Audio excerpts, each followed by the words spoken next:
ओम शांति। 14 सितंबर 2022। बाबा के महावाक्य। मीठे बच्चे, यह रावण की शोक वाटिका है जिसमें सब दुखी हैं।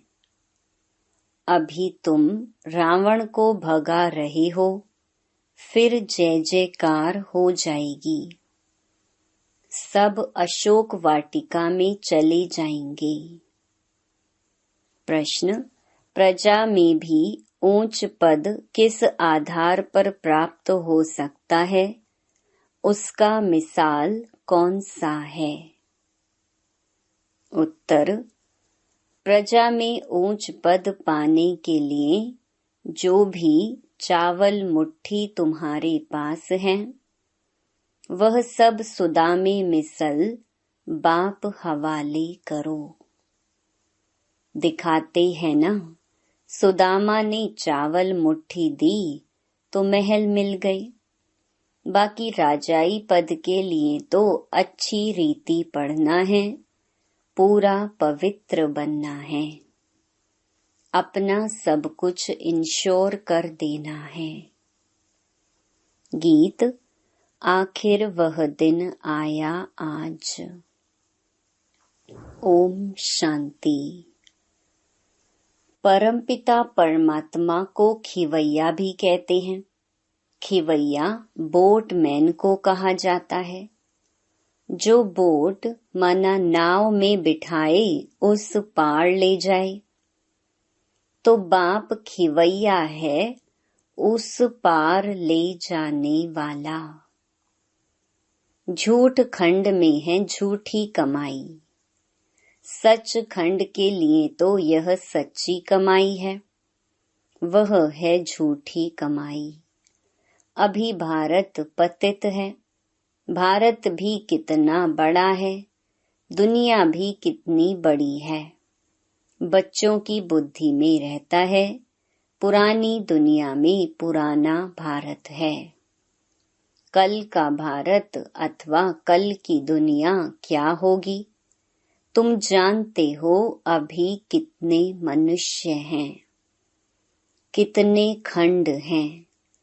कल जरूर भारत ही होगा, दैवी राज्य होगा, सोने की द्वारिका होगी, गोया भारत में कृष्णपुरी होगी।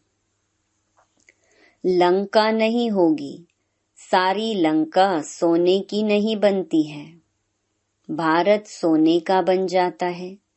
लंका अर्थात रावण राज्य खत्म हो जाता है, भारत द्वारिका बन जाता है, जिसको कृष्णपुरी कहते हैं। द्वारिका होती है भारत में, भारत सोने का हो जाता है, द्वारिका भी एक राजधानी हो जाती है। कहते हैं जमुना नदी पर दहली पर स्थान था। श्री लक्ष्मी श्री नारायण जहाँ रहते थे, द्वारिका में फिर दूसरी राजधानी होती है। द्वारिका में जब राज्य होता है तब लक्ष्मी नारायण नहीं होते, वहाँ फिर दूसरे का राज्य होता है। कैपिटल जमुना का किनारा है, वहाँ फिर दूसरी राजाई नहीं रहती। अभी तुम जानते हो यह सारी पुरानी दुनिया भारत सहित जो भी है, यह सब स्वाहा हो जाता है इस ज्ञान यज्ञ में। यह बड़ा बेहद का यज्ञ हुआ ना। इनमें पुरानी दुनिया सारी स्वाहा होनी है। यह बच्चों की दिल में रहना चाहिए। यह रावण की कितनी बड़ी दुनिया है, राम की इतनी बड़ी थोड़ी ही होगी। वहाँ तो भारत ही स्वर्ग होगा, दूसरे खंडों का नाम निशान नहीं होगा। यह समझ की बातें हैं जो बुद्धि में धारण करनी है। आज पुरानी दुनिया है, कल नई दुनिया बनेगी, तुम ब्राह्मण डिनेस्टी ही दैवी डिनेस्टी बनेंगे। यह ब्राह्मण ही पढ़कर नंबरवार डिनेस्टी बनेंगे। अभी शूद्र डिनेस्टी है, आखिर बाप को आना ही पड़ता है, यह दुनिया नहीं जानती। बाबा ने प्रश्नावली के पोस्टर बहुत अच्छे बनवाए थे, जिससे मनुष्यों को बाप का परिचय मिल जाए, परंतु सम्मुख समझाने के बिगर कोई समझ नहीं सकेंगे। तुमको ही बाप कहते हैं, hear no evil, see no evil. ऐसा खिलौना बंदर का बनाया है। तुम भी बंदर मिसल थे, अभी तुम्हारी सूरत बदली है। जिनमें 5 विकार हैं, उनको ही कहेंगे बंदर। जैसे नारद की सूरत दिखाई है, उसने कहा कि हम लक्ष्मी को वरें, तो कहा कि आईने में अपना मुंह तो देखो। यह तो एक कथा बना दी है, बातें सारी यहाँ की हैं। कोई पूछते हैं, हम लक्ष्मी को वर सकते हैं? बाबा कहते, हाँ, पहले बंदर पना तो छोड़ो, तो क्यों नहीं वर सकते हो? बाबा ने तुमको समझदार बनाया है, फिर तुम्हारे द्वारा सभी आत्माओं को रावण की जंजीरों से छुड़ाए शिवालय में ले जाते हैं, अथवा अशोक वाटिका में ले जाते हैं। इस समय सब शोक वाटिका में हैं। अभी तुम रावण को भगा रहे हो, फिर जय जयकार हो जाएगी। सब भक्तियां सीताएं हैं, एक राम ही भगवान हैं, पुकारते भी हैं हे राम। वास्तव में राम शिव बाबा को कहा जाता है। बाबा ने आकर समझाया है, राम ही आकर सबकी सद्गति करते हैं, स्वर्ग में ले जाते हैं, जिसको राम राज्य कहा जाता है। बाबा ने पोस्टर बहुत अच्छे बनवाए थे। तुम बच्चों को गीता पाठशालाओं में जाकर समझाना है। हम लिखते भी हैं परम पिता, फिर पूछते हैं कि परम पिता परमात्मा के साथ आपका क्या संबंध है? जरूर कहेंगे वह सबका बाप है। अच्छा, जब हम उनके बच्चे हैं, वह तो बेहद का बाप नई दुनिया रचने वाला है, फिर तो हमको जरूर स्वर्ग में होना चाहिए। यहाँ नर्क पतित दुनिया में क्यों पड़े हो? लक्ष्मी नारायण का राज्य क्यों नहीं है?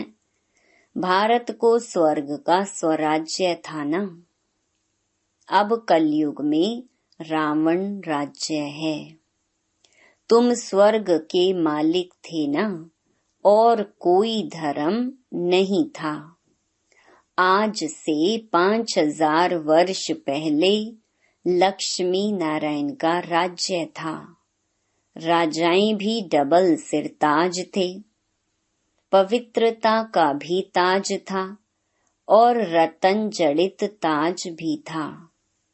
राम राज्य तो पीछे होता है, तो बुद्धि में आना चाहिए कि भारत में बरोबर इन्हों का राज्य था। यह लक्ष्मी नारायण ही पहले पहले नंबर के हैं। सतयुग में दैवी गुणों वाले मनुष्य थे, फिर 84 जन्म भी इन्हों को ही लेने पड़ते हैं। अब वह लक्ष्मी नारायण कहाँ हैं? सब पतित दुनिया में है ना। फिर उन्हों को बाप बैठ राजयोग सिखलाते हैं। जिन्होंने अपना राज्य गंवाया है, वही फिर राजधानी प्राप्त करने के लिए फिर से राजयोग सीख रहे हैं। तुमको याद है कि हम हर 5000 वर्ष बाद राज्य लेने बाप द्वारा राजयोग सीखते हैं। आधा कल्प सुख का राज्य करते हैं, फिर आधा कल्प रावण राज्य में दुख का राज्य होता है। अभी हम फिर पढ़ रहे हैं, हर 5000 वर्ष बाद भगवान बाप आकर पढ़ाते हैं। भगवान उवाच, कौन सा भगवान? वह तो कृष्ण के लिए कह देते हैं। तुम तो कहते हो एक ही निराकार शिव भगवान है। श्री कृष्ण तो देवता हैं। फिर पूछा जाता है, प्रजापिता ब्रह्मा से क्या संबंध है? वह तो पिता ठहरा ना। एक दादा एक बाबा। इस समय तुमको 2 बाप हैं। तीसरा है लौकिक शरीर देने वाला बाप। यह 2 हैं प्रजापिता ब्रह्मा और शिव बाबा। लौकिक बाप से तुम हद का वर्षा लेते हो। अब पारलौकिक बाप कहते हैं, मेरे से बेहद का वर्षा लो। परम पिता परमात्मा आकर पतितों को पावन बनाते हैं और राज्य करने लायक बनाते हैं। तीसरा प्रश्न फिर पूछा जाता है कि गीता का भगवान कौन? मनुष्य तो कह देते हैं श्री कृष्ण। तुम कहते हो कृष्ण गीता का भगवान है नहीं। प्रजापिता ब्रह्मा को भी भगवान नहीं कहा जाता है। शिव को ही भगवान कहेंगे, क्योंकि वह है निराकार और यह प्रजापिता ब्रह्मा है साकार। तो भगवान एक शिव ही ठहरा। यह भी बाबा ने समझाया है। तुम शिव शक्तियां हो, सेना भी हो। तुम विकारों को छोड़ निर्विकारी पावन बन अपना राज्य लेती हो। फिर यह रावण राज्य खत्म हो जाएगा। अभी तुम अपनी राजधानी स्थापन कर रहे हो, कल इनके मालिक बनेंगे। लक्ष्मी नारायण को राज्य किसने दिया? हम कहेंगे इन्हों को राज्य देने वाला परम पिता परमात्मा शिव है, जो अब दे रहे हैं। शिव बाबा कहते हैं, आगे भी हमने तुमको राज्य दिया था, अब फिर सिखला रहा हूँ। यह सब खत्म हो जाएगा। पावन दुनिया स्थापन हो जाएगी। फिर तुम वहाँ सोने हीरों के महल बनाएंगे, राज्य करेंगे। तुम्हारी एम ऑब्जेक्ट ही यह है। सो हम लक्ष्मी नारायण बन रहे हैं। यह है ऊंच ते ऊंच पद। इन्हों को किसने पढ़ाया? जरूर ऊंच ते ऊंच बाप ने ही पढ़ाया है। अब फिर से राजयोग सीखते हैं, जो फिर भविष्य में यह पद पाएंगे। तत्त्वम। इतने में सब धर्म खत्म हो जाएंगे। ब्रह्मा द्वारा दैवी धर्म की स्थापना, शंकर द्वारा पुरानी दुनिया का विनाश, फिर विष्णु द्वारा पालना, लक्ष्मी नारायण फिर पालना करेंगे। यह समझने की बातें हैं। तुम्हारी जो जीवन है, इनको अमूल्य कहा जाता है। शिव बाबा द्वारा तुम्हें यह लॉटरी मिलती है। रेस में जो पहला नंबर आता है, उनको बड़ा इनाम मिलता है। तो यह लक्ष्मी नारायण पहले नंबर में हैं। इन्हों की दौड़ी तुमसे जास्ती है। पहले नंबर में है ब्रह्मा, फिर सरस्वती। इनको योग बल की दौड़ी कहा जाता है। बाबा ने समझाया है, सतयुग में पहले लक्ष्मी फिर नारायण कहेंगे। यहाँ तो सरस्वती ब्रह्मा की बेटी है, इसलिए सरस्वती ब्रह्मा नहीं कहेंगे। पहले ब्रह्मा फिर उनकी बेटी सरस्वती। जगत पिता और जगत माता कहेंगे। यह स्त्री पुरुष तो हो ना सके। यह फिर जब सतयुग में जाएंगे तब नाम बदल जाएगा। पहले लक्ष्मी फिर नारायण। यहाँ पहले ब्रह्मा फिर सरस्वती हैं, क्योंकि बेटी है ना। अभी तुम जानते हो हम मनुष्य से देवता बनते हैं। जितना जास्ती पुरुषार्थ करेंगे उतना ऊंच पद मिलेगा। तुम जैसे बेगर टू प्रिंस बन रहे हो, अच्छी रीति पढ़ाई पढ़ेंगे तो राजा बनेंगे। अच्छी रीति नहीं पढ़ेंगे, पवित्र नहीं रहेंगे तो राजाई भी नहीं पाएंगे। शिव बाबा तो राजाई का वर्षा देते हैं। अगर कोई राजाई नहीं लेते हैं, पवित्र नहीं बनते हैं तो प्रजा में चले जाते हैं। अच्छा, प्रजा में भी नंबरवार हैं। कोई पूछते हैं प्रजा में हम ऊंच पद कैसे पाएं? फिर मिसाल समझाया जाता है सुदामा का। चावल मुट्ठी दी तो महल मिल गए। यहाँ जो चावल मुट्ठी देते हैं तो 21 जन्म महल मिल जाते हैं। यह है इंश्योरेंस। हर एक अपने को इंश्योर करते हैं भगवान के पास। ईश्वर अर्थ गरीबों को देते हैं। कोई अन्न देते, कोई धन देते हैं, कोई फिर मकान बनाकर देते हैं। धर्माऊ जरूर कुछ न कुछ निकालते रहते हैं, क्योंकि पाप बहुत करते हैं। इसलिए दान पुण्य करते हैं तो गोया इंश्योर किया ना। दान पुण्य अनुसार दूसरे जन्म में अच्छे घर में जन्म मिलता है। समझो किसने हॉस्पिटल बनाई होगी तो दूसरे जन्म में रोगी कम होगा। कोई ने यूनिवर्सिटी बनाई होगी तो दूसरे जन्म में उनका फल मिलेगा। पढ़ेगा बहुत अच्छा। वह हुआ इनडायरेक्ट दान पुण्य करना। अभी तो बाप डायरेक्ट कहते हैं कि जितना इंश्योर करेंगे 21 जन्मों के लिए तुमको भविष्य में मिलेगा। फिर जितना करो। बाप तो दाता है। शिव बाबा तुम्हारा क्या करेगा? वह तो कहते हैं सब कुछ बच्चों के लिए ही है।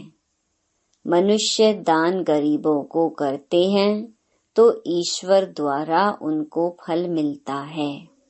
यहाँ भी शिव बाबा कहते हैं तुम मुट्ठी देते हो तो नई दुनिया में तुम्हें 21 जन्मों के लिए फल मिलेगा। चाहे सूर्यवंशी राजाई, चाहे चंद्रवंशी राजाई लो, चाहे साहूकार प्रजा बनो, चाहे गरीब प्रजा बनो, श्रीमत तुमको मिलती रहती है, जिससे तुम श्रेष्ठ राजा रानी बनेंगे या तो प्रजा। सो तो साक्षी होकर देखते रहते हो। बाप कहते हैं तुमको जो चाहे सो लो। इनको इंश्योर मैग्नेट कहा जाता है। यह है गुप्त। अभी तुम जानते हो बाबा सम्मुख आया हुआ है। हमको 21 जन्मों का वर्षा देते हैं। जितना इंश्योर करेंगे, बाबा कहते हैं हमारा बनेंगे तो तुम्हारा हक है राजाई लेना। बाप का कैसे बनते हैं? कहते हैं बाबा हमारे पास यह है। बाप कहते हैं तुम तो कहते हो ना यह सब ईश्वर ने दिया है। बस ऐसा नहीं समझो यह मेरा है। अपना ममत्व नहीं रखो। ममत्व रखेंगे तो राजाई नहीं मिलेगी। गृहस्थ व्यवहार में रहते श्रीमत पर चलो तो ममत्व नहीं रहेगा। तुम्हारी तो गारंटी थी ना, बाबा आप आएंगे तो हम आपके बन जाएंगे। मेरे तो एक आप ही हो। अब बाप के पास जाते हैं, बाबा फिर स्वर्ग में भेज देंगे। बाबा रोज रोज सुनाते रहते, सुनाते सुनाते कितने वर्ष हो गए। अब बाकी थोड़ा समय है। यह बाबा का लॉन्ग बूट है ना। बाबा ने पुरानी जूती में प्रवेश किया है। कहते हैं बच्चों को सृष्टि के आदि मध्य अंत का समाचार सुनाता हूँ। मैं नॉलेजफुल ब्लिसफुल लिबरेटर हूँ। सुख करता दुख हरता हूँ। जितना तुम बाप को याद करते जाएंगे तो पाप कटते जाएंगे। अच्छा, मीठे मीठे सिकी लधे बच्चों प्रति मात पिता बाप दादा का याद प्यार और गुड मॉर्निंग। रूहानी बाप की रूहानी बच्चों को नमस्ते। धारणा के लिए मुख्य सार। पहला, राजाई पद लेने के लिए पूरा श्रीमत पर चलना है। किसी भी चीज में ममत्व नहीं रखना है। मेरा तो एक बाप, यही पाठ पक्का करना है। दूसरा, hear no evil, see no evil, talk no evil. बाप के इस डायरेक्शन पर चल मंदिर लायक बनना है। वरदान, कंट्रोलिंग पावर द्वारा स्व को कंट्रोल कर फुल स्टॉप लगाने वाले सदा समर्थ आत्मा भव। बिंदु स्वरूप बाप और बिंदु स्वरूप आत्मा, दोनों की स्मृति फुल स्टॉप अर्थात बिंदु लगाने में समर्थ बना देती है। समर्थ आत्मा के पास स्व के ऊपर कंट्रोल करने की कंट्रोलिंग पावर होती है। वह दूसरों को कंट्रोल नहीं करते, लेकिन स्व पर कंट्रोल रख परिवर्तन शक्ति को कार्य में लगाते हैं। उनमें रॉन्ग को राइट करने की शक्ति होती है। वह कभी ऐसे नहीं कहते कि क्या मुझे ही मरना है, मुझे ही सहन करना है। समर्थ आत्मा यही समझती कि यह मरना नहीं, लेकिन स्वर्ग में स्वराज्य लेना है। स्लोगन, बाप को प्रत्यक्ष करने के निमित्त वही बन सकते जिनके हर संकल्प में दृढ़ता की विशेषता है। ओम शांति।